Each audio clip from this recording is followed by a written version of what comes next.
Yeah. Sometimes you reach a point where you think what you're doing, or the other, people in bands are not all the same person. That's what people forget. Because you go out under one moniker, one name, they think, oh, everybody must think alike. I mean, I did when I saw the Beatles all walking into the same house. You thought, oh, they must be all the same. Years later, in 1969, they wasn't living in the same house by any means, not in the same universe as each other. I think that has to happen sometimes, and it is a shake-up. You can't just keep going the same thing without trials and tribulations in life. And I think when you split up, when you get back, you can see it all differently.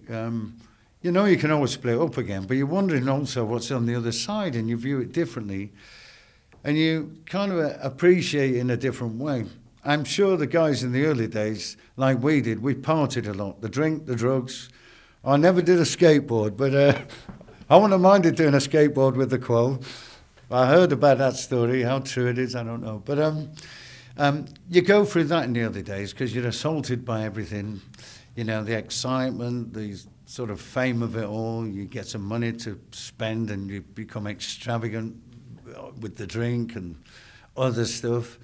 And so you lose yourself a bit, but you've got to lose yourself a bit and embrace it, because it goes to a wilder side of life in a way.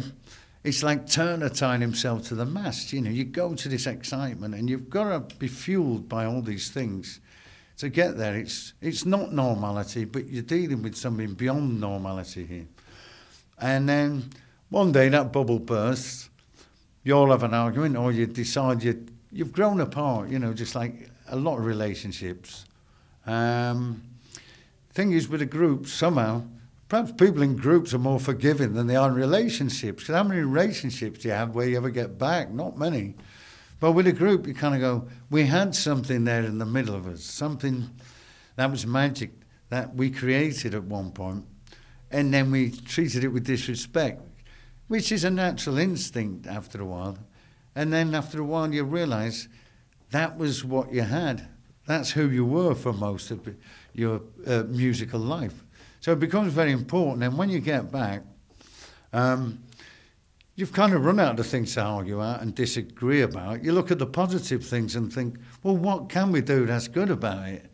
And that's when it becomes exciting again. And all the things you learned, the tough things about being on the road, suddenly you're wise to all that and you know how to deal with each other. But you've got to have a volcano at some point.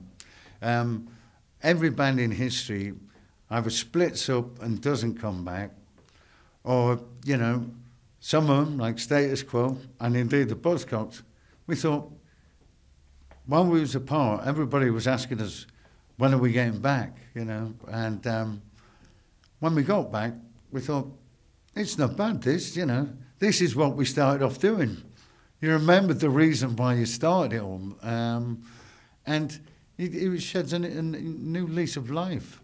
And it goes beyond, like, sort of what journalists think and people like that. Because suddenly journalists, who you thought was like, oh, if they give you a good review, this will be fantastic, and you'll be so pleased.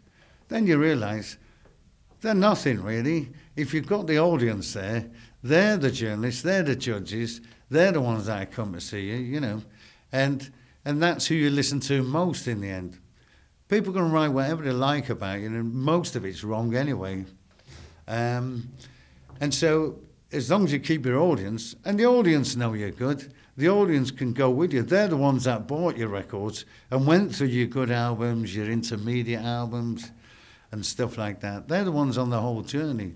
And so that's why the Quo don't really need they don't need a good review, they don't need a bad review. And for me and the Buzzcocks, so when I do my solo stuff, neither do I. I don't need to tell anybody to tell me whether the Quo are any good or whether the Buzzcocks are any good. I know what they are now,